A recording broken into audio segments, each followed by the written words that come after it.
3장 14절에서 30절입니다. 다니엘서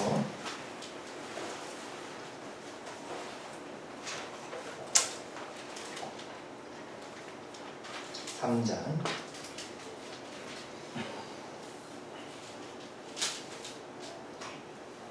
다니엘서 3장 14절에서 30절. 네, 저하고 교독하실 때 제가 먼저 14절 읽겠습니다. 느부갓네살이 그들에게 물어 이르되 사드락 메삭 아벤느고야 너희가 내 신을 섬기지 아니하며 내가 세운 금 신상에게 절하지 아니한다 하니 사실이냐? 이제라도 너희가 신뢰하였다가 마땅과 비교와 승부와 사명과 양감과 생화가 이 모든 악기 소리를 들을 때 내가 만든 신상 앞에 엎드려 절하면 좋거니와 너희가 만일 절하지 아니하면 즉시 너희를 맹렬히 타는 붉은 가운데 던져 놓을 것이니 능히 너희를 내 손에서 건져낸 신이 어떤 분이냐 하니 사드락과 메삭과 아벤느고가 왕에게 대답하여 이르되 느부갓네살이여 우리가 이 일에 대하여 왕에게 대답할 필요가 없나이다. 왕이여 우리가 섬기는 하나님이 계시다면 우리를 맹렬히 타는 붉은 가운데서 능히 건져내시겠고 왕의 손에서도 건져내시리이다. 그렇게 하지 아니하실지라도 왕이여 우리가 왕의 신들을 섬기지도 아니하고 왕이 세우신 금 신상에게 절하지도 아니할 줄을 아옵소서. 느부갓네살이 눈이 가득하여 사드락과 메삭과 아벤느고를 향하여 월급빛을 바꾸고 명령하여 이르되 그 꿀무리를 뜨겁게 하기를 평소보다 7배나 뜨겁게 하라 하고 군대 중 용사 몇 사람에게 명령하여 사드락과 메삭과 아벤느고를 결박하여 극렬히 타는 풀무불 가운데에 던지라 하니라. 그러자 그 사람들을 겉옷과 속옷과 모자와 다른 옷을 입은 채 결박하여 맹렬히 타는 풀무불 가운데에 던졌더라. 왕의 명령이 엄하고 풀무불이 심히 뜨거우므로 불꽃이 사드락과 메삭과 아벤느고를 붙든 사람을 태워 죽였고 이 세상 사드락과 메삭과 아벤느고는 결박된 채 맹렬히 타는 풀무불 가운데 떨어졌더라. 그때에 느부갓네살 왕이 놀라 급히 일어나서 모사들에게 물어 이르되 우리가 결박하여 불 가운데에 던진 자는 세 사람이 아니었느냐 하니 그들이 왕에게 대답하여 이르되 왕이여 옳소이다 하더라. 왕이 또 말하기를 내가 보니 결박되지 아니한 네 사람이 불 가운데로 다니는데 상하지도 아니하였고 그 넷째의 모양은 신들의 아들과 같다 하고 느부갓네살이 맹렬히 타는 풀무불 아기 가까이 가서 불러 이르되 지극히 높으신 하나님의 종 사드락 메삭 아벤느고야 나와서 이리로 오라 하매 사드락과 메삭과 아벤느고가 불 가운데에서 나온지라. 총독과 지사와 행정관과 왕의 모사들이 모여 이 사람들을 보시듯 우리 능히 그들을 물하지 못하였고 머리털도 그리지 아니하였고 겉옷빛도 변하지 아니하였고 불탄 냄새도 없었더라. 느부갓네살이 말하여 이르되 사드락과 메삭과 아벤느고의 하나님을 찬송할지로다. 그가 그의 천사를 보내사 자기를 의뢰하고 그들의 몸을 바쳐 왕의 명령을 거역하고 그 하나님 밖에는 다른 신을 섬기지 아니하며 그에게 절하지 아니한 종들을 구원하셨도다. 그러므로 내가 이제 조서를 내노니 각 백성과 각 나라와 각 언어를 말하는 자가 모두 사드락과 메삭과 아벤느고의 하나님께 평소에 말하거든 그 몸을 쪼개고 그 집을 거꾸로 삼을지니 이는 이같이 사람을 구원할 다른 신이 없음이라 하더라. 30절 같이 있습니다. 왕이 이어 사드락과 메삭과 아벤느고를 바벨론 지방에서 더 높이 이르리라. 아멘.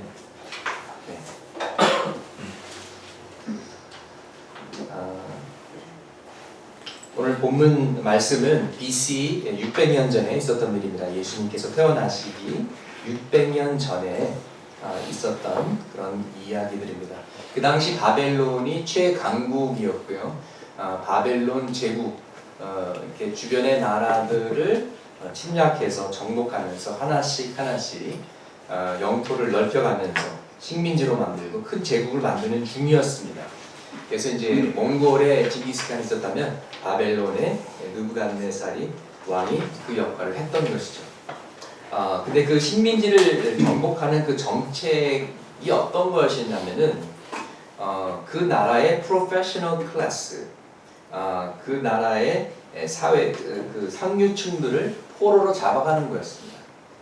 그러면 그 중에는 정치인들이 있을 것이고요, 그 학자들이 있을 것이고, 예술가들이 있을 것이고, 종교 지도자들이 있을 것이고, 뭐 군인 장군들, 장교들이 있었을 것입니다. 소위 그 사회의 리더들이었습니다. 오피니언 메이커들이었고요. 그들을 바벨론으로 끌고 와서 살게 하면서 바벨론 문화에 익숙하게 바벨론화하는 것이, 어시뮬레이트하고 동화시키는 것이 식민지 정책이자 전략이었습니다.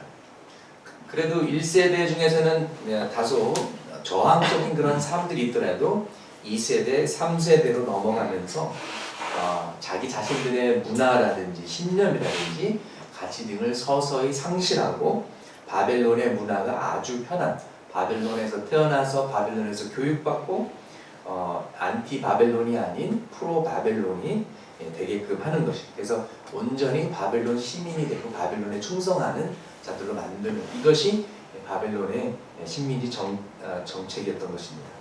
이제 이런 배경 속에서 다니엘과 이 세 친구들이, 사드락, 메삭, 아벳느고가 본인들의 정체성, 본인들의 신앙, 본인들의 신념을 지키려고 몸부림치는 것을 우리가 잘 알고 있습니다.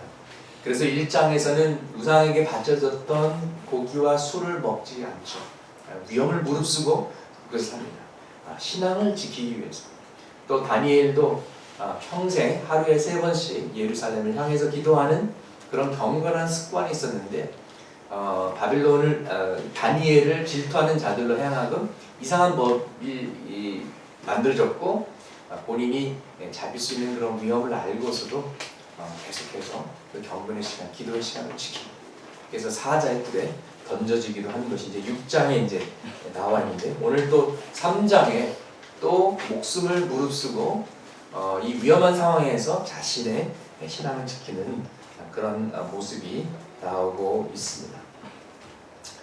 여러분, 사실 다이어트도 독한 마음이 없으면 이루어지지 않는데, 여러분 다 아시죠? 얼마나 힘든다는 것이. 근데 우리의 믿음도 강한 마음, 결단이 없으면 지킬 수가 없습니다. 매일 성경, 매일 큐티, 굉장히 단순한 것 같은데요, 내가 확고한 그런 의지가 없으면 세상이 너무 바쁘고 지치고 피곤하기 때문에 건너뛸 때가 있고요. 또 우리가 삶을 살다가 미리 마음에 생각해 놓지 않으면 세상과 타협할 수도 있습니다. 이것이 우리의 현실입니다. 우리는 매일 믿음의 치열한 전쟁을 치러야 됩니다. 매일 구원의 헬멧을 쓰고 성령 충만을 받고 문 밖에 나가지 않으면 우리도 모르게 힘센 이 세상의 흐름에 휩싸여 버리게 마는 것입니다. 3장 14절에 느부갓네살 왕이 이렇게 질문합니다. 너희가 내 신들을 섬기지 않고 내가 세운 금 신상에게 절하지 않는다는 말이 사실이냐? 다시 한번 기회를 주겠다. 근데 사드락, 메삭, 아벳느고는 자신들의 신앙을 타협하지 않습니다. 이 신상을 90피트로 지었어요. 27.4m입니다. 어마어마한 크기고요. 금상이라고 했으니까 겉만 금을 칠했어도 그런 어마어마한 양인 것이죠. 얼마나 금메달도 굉장히 무거운데, 이제 이걸 통해서 이것 봐라, 우리는 이렇게 큰 신상쯤이야 것들이 만들 수 있다. 우리가 이렇게 많은 돈이 있고 실력이 있고 파워가 있다. 좀 과시하는 것도 되겠죠. 바벨론이 얼마나 부한 나라인지 강한 나라인지 과시하면서, 마치 금 송아지를 만들어서 바알신, 능력과 풍요함을 상징했던 것처럼 이렇게 금 신상을 만들어서 바벨론들의 신들을 상징했던 것입니다. 마치 우리도 역사 가운데 일제시대 때 신사참배를 강요받았듯이 이렇게 오케스트라 음악이 나오면 다 무릎 꿇고 절해야 된다, 이렇게 만들었는데요. 그렇지 않으면 용광로로 던져져서 사형을 받는다. 여러분, 그 가짜 종교의 그 증상이 뭔지 아십니까? 가짜 종교의 사인은요, 강제성이 있어요. 억지로 시킵니다. 이단이 그렇죠? 들어가면 못 나와요.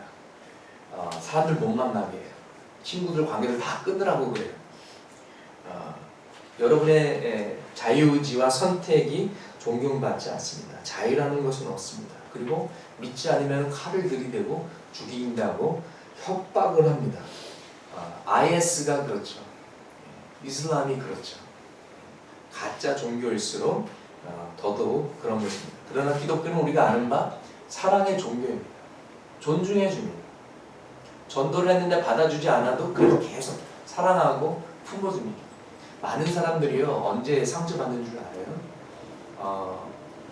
와서 전도해 주는 것까지는 오케이인데 거부하면은 사랑하지 않고 관심 가져주지 않고 그러면은 거기서 막 상처를 받아요. 그런데 내가 뭐 2번, 3번, 뭐 10번 계속 복음을 거절하더라도 한결같이 나에게 친절과 관심과 사랑을 베풀어주면은 어느 순간에 하나님의 때에 마음이 열리고 교회로 나오는 그런 역사가 일어납니다. 그래서 여러분, 전도하실 때 절대로 포기하지 마시고 당장 믿지 않는다고 해서 친절을 거두시지 말아 주시와요. 꾸준함을 통해서 하나님의 역사가 일어나는 줄 믿습니다. 하나님은 우리를 포기하지 않으시기 때문에 우리도 전도 대상, 사랑하는 이들을 절대로 포기할 수가 없습니다. 아멘. 느부갓네살 왕의 질문을 원어로 보면 내가 세운 금 신상에게 절함으로써 내 신들을 섬기지 않는다는 것이 사실이냐, 이런 뜻입니다. 이게 뭐가 다르냐 하면 바벨론의 내가 섬기는 바벨론의 신들도 섬기고 이 금 신도 섬겨라, 이런 뜻이 아니라 이 금 신상은 이름이 없어요. 어느 한 신을 상징하는 것이 아니라 바벨론의 여러 신들을 다 모조리 상징하는 것이 바로 이 금 신상인 것입니다. 그래서 이 금 신상 하나에게 절하면은 바벨론의 모든 신들에게 절하는 것이고 바벨론의 모든 가치관, 바벨론의 모든 문화를 너희가 받아들이는 것이다, 이런 뜻인 것입니다. 그 당시에 유일 신교를 가진 나라는 거의 없었습니다. 이스라엘이 거의 유일하게 우리가 쉐마 성경 구절에서처럼 이스라엘에 들어라, 여호와 하나님은 오직 한 분이시다. 이스라엘만 이런 신앙이 있었고 대부분의 나라들은 다신교의 나라였습니다. 바벨론도 그랬고요. 특별히 미신적 신앙을 가진 그런 문화들이 그렇죠.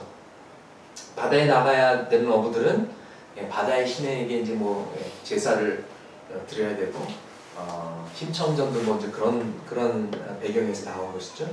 또 농사하는 농부들은 또 풍년의 신에게 또 이렇게 제사를 바쳐야 되고 이런 식으로 빼먹지 않고 다 모두 커버를 하기 때문에 다신교가 되는 그런 경향이 있습니다.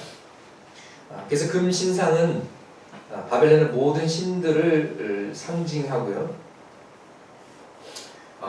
너희들은 왜 무릎 꿇고 절하지 않느냐? 그것은 그들에게 자신들이 무릎 꿇고 절할 수 있는 신은 여호와 하나님 한 분밖에 없었기 때문입니다.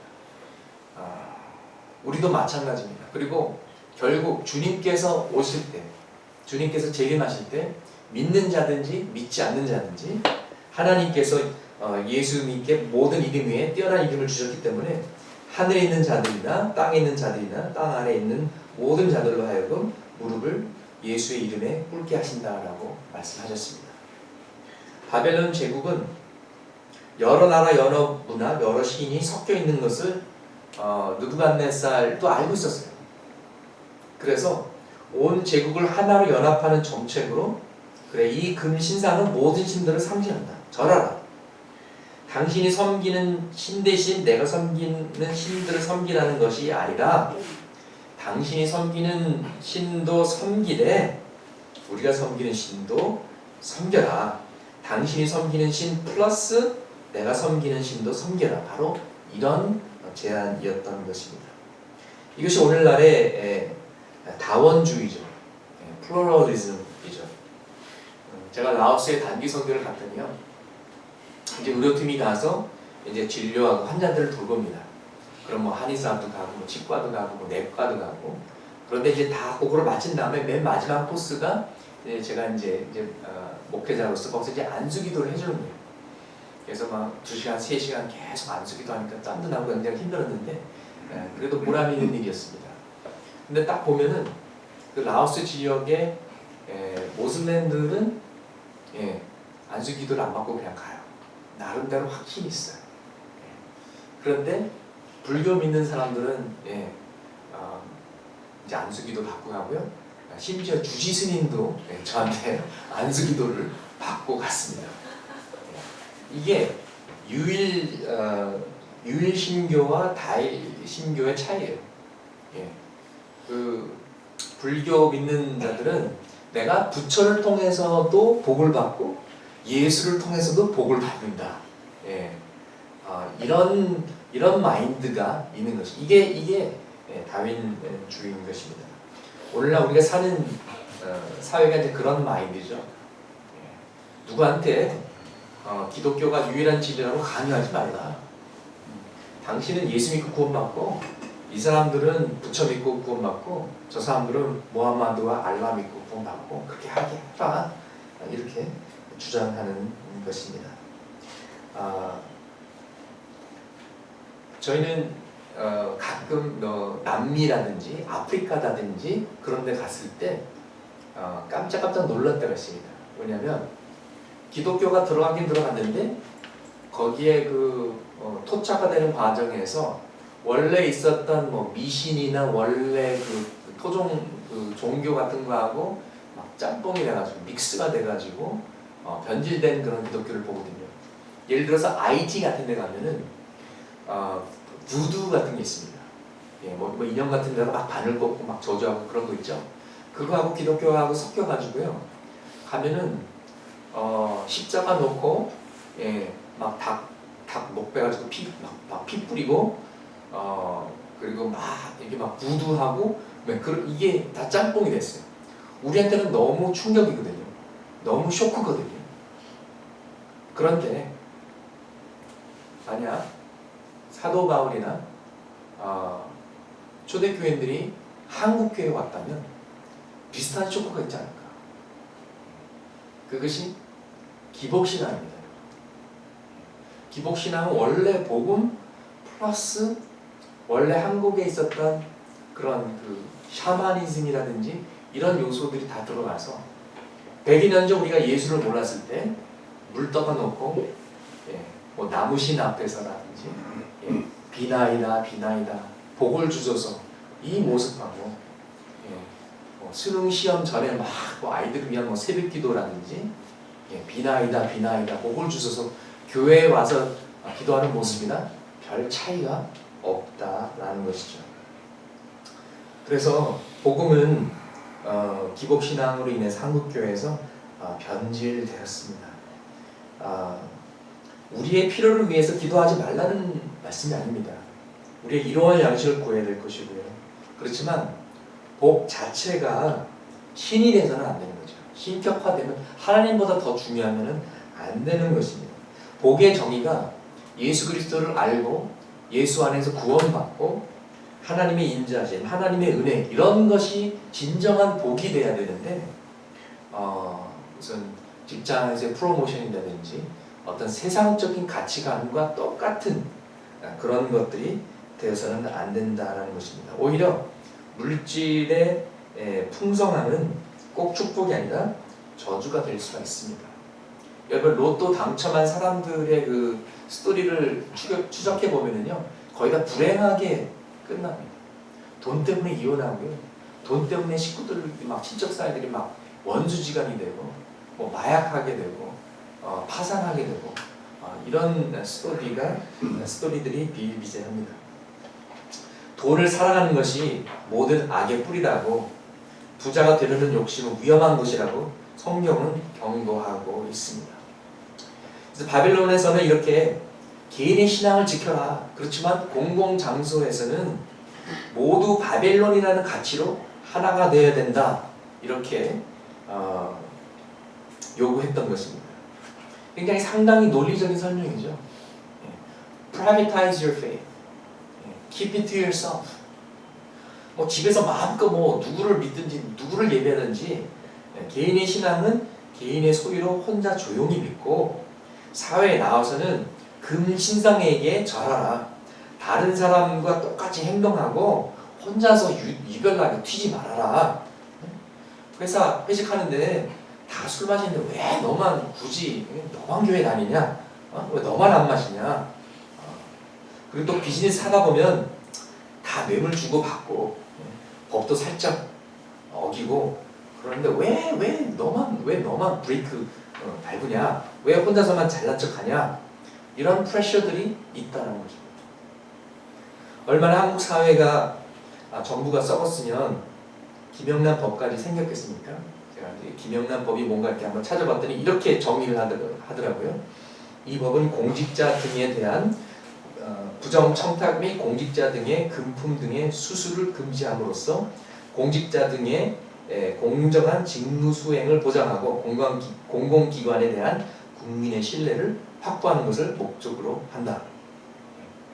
공정한 직무 수행, 국민의 신뢰. 여러분 이건 기본이 아닌가요? 원래 그래야 되는 거 아닌가요? 근데 결국 법으로 막을 수 있을까요, 여러분? 한국 사람들은 머리가 좋기 때문에 이거를 또 루포를 찾을 수 있으리라고 생각됩니다.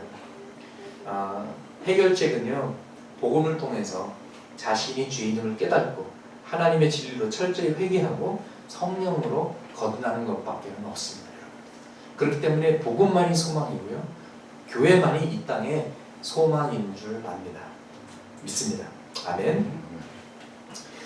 포스트 모던 글로벌 다문화권 시대에 사는 오늘의 사회는 다원주의, 상대적주의를 이야기하면서 절대적인 것은 부인합니다. 다 상대적이다. 종교도 상대적이기 때문에 서로 존중해줘야 된다. 유일한 구원의 길, 이런 얘기 하지 말아라. 그리고 결혼도 절대적인 것이 아니다. 상대적인 것이다. 한 남자와 한 여자만의 연합이라고 우기지 말라. 사랑하는 사람들끼리 살면 되지 않느냐. 남자와 남자, 여자와 여자, 그것이 2명이 되든 3명이 되든 5명이 되든 이런 플로럴리즘, 다원주의에서 당연히 자연스럽게 오는 현상입니다. 그러나 여러분, 하나님의 말씀과 진리는 절대적임을 믿습니다. 상대적인 것이 아닙니다. 하나님의 말씀은 우리가 믿어도 되고 안 믿어도 되고 순종해도 되고 안 되고 그런 것이 아닌 것입니다. 하나님의 말씀으로 이 세상은 만들어졌습니다. 또 하나님의 말씀으로 이 세상을 심판하실 것입니다. 그리고 구원의 하나님은, 구원의 길은 오직 예수 그리스도 한 분이십니다. 그래서 예수님께서 Jesus said, I am the way, I am the truth, I am the life. 많은 구원의 길 중에 하나가 아닙니다. 많은 진리 중에 하나가 아닙니다. 유일한 진리요, 절대적인 진리임을 믿습니다. 아멘. 그래서 우리가 이 진리를 사수해야겠습니다. 이 복음을 사수해야겠습니다. 세상 사람들은 다 타협하고 상대적이고 절대적인 것이 뭔지도 모르고 혼돈되어 있지만 우리만은 이 중심에서 벗어나지 않고 하나님의 말씀을 붙잡고 우리가 흔들려서는 안 되겠습니다. 여러분, 교회가 흔들리면 사회가 흔들리고 세상이 흔들리고 더 이상 소망이 없습니다. 빛이 어두워지고 소금이 짠맛을 잃어버리면 그때는 진짜 끝장입니다. 정말 말씀입니다. 크리스천이지만 비즈니스를 하다 보니까 옆에서 다 편법 쓰고 인정사정 없이 비즈니스를 운영하고 어떤 거는 이게 불법인가 긴가민가 하는 그런 애매한 것들도 많고 고객을 유치하기 위해 돈을 벌이기 위해서는 별의별 방법을 다 쓴다고 하더라도 우리 믿는 자만큼은 정도로 정직하게 비즈니스를 해야만 할 것입니다. 그래서 여기에 대해서 정말 관심을 많이 갖고 우리 노력하시는 우리 형제 자매님 분들도 계시고요. 근데 우리가 먹고 살아야 되는데 어떻게 해야 되는가? 그렇지만 우리도 똑같은 꾸정물에서 꾸정물 튕기면서 살아간다면 우리는 금신상 앞에 절하는 것이고 세상에 타협하는 것입니다. 그런 면에서 진정한 크리스천으로 살기가 어려운 것이죠. 옥스퍼드 대학에서 최근에 연구 결과를 발표했는데요.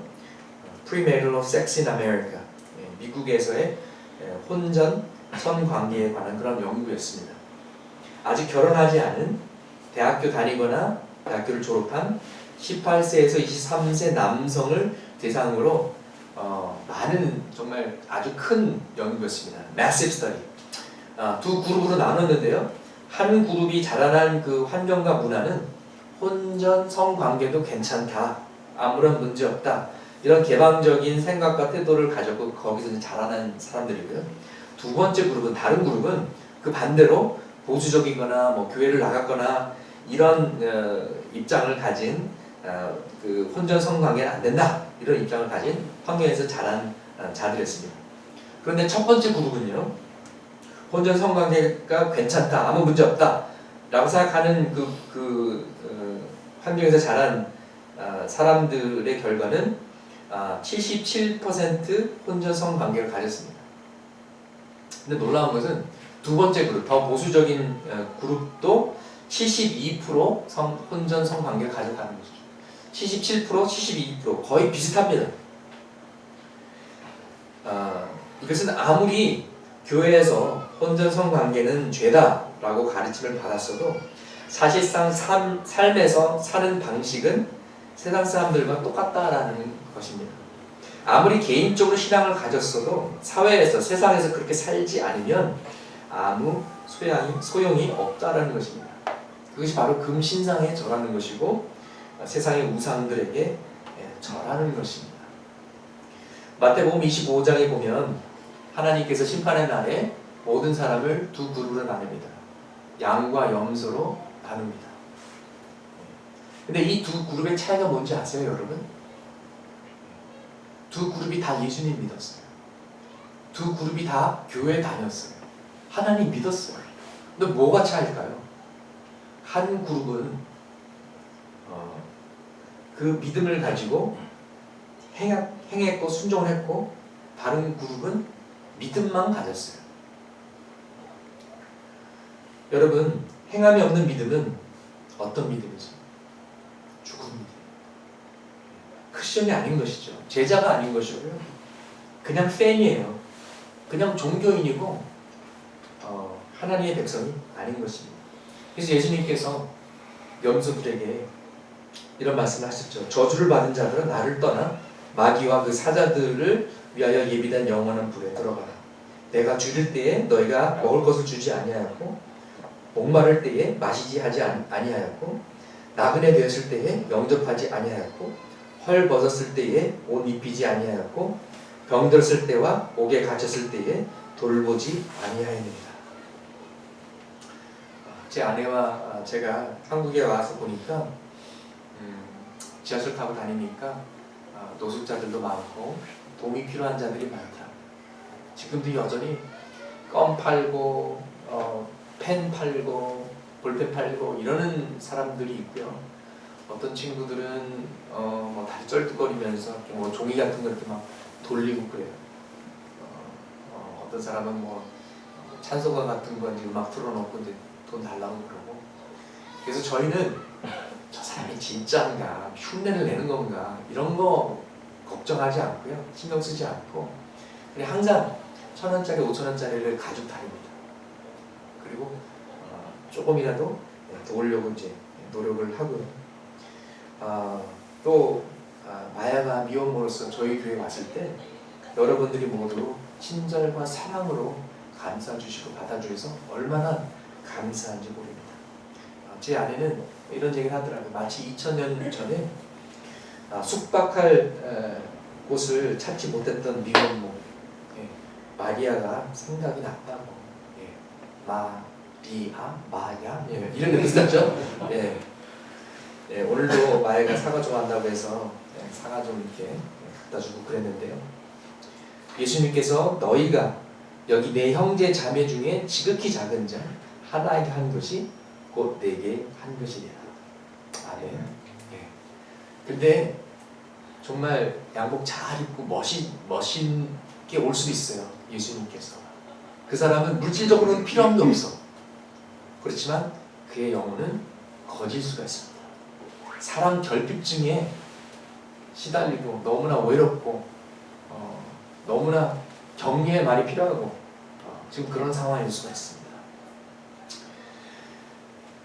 다니엘이나 사드락, 메샥, 아벳느고는 산속에서 기도원에서 살던 사람들이 아닙니다. 동떨어져 있던 사람들이 아니고요. 바벨론 교육을 받은 자들이에요. 바벨론의 엘리트들입니다. 바벨론 문화 속에서 바벨론 정부에서 일했던 사람들이고요. 예레미야 29장을 통해서 하나님께서 말씀하셨던 것처럼 자신이 사는 도시를 사랑했고 자신이 사는 도시를 위해 기도했고 번역을 위해서 일하고 그 도시의 문화적, 경제적 활동에 참여했던 자들입니다. 그러나 자신의 신앙을 타협하라고 했을 때 그냥 혼자서 조용히 믿고 여기선 다 다른 사람들이 하는 대로 그대로 따라해라 했을 때 용기를 가지고 거부했던 자들입니다. 그리고 그들은 어떤 대가라도 치를 각오가 있었고요. 그 대가가 바로 용광로의 불이었던 것입니다.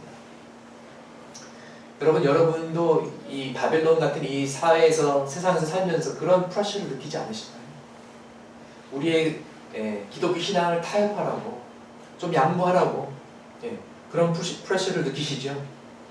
만약 느끼시지 못하신다면 위험한 것입니다. 왜냐하면 우리가 이미 타협했기 때문에 이 세상이 편할 수가 있습니다.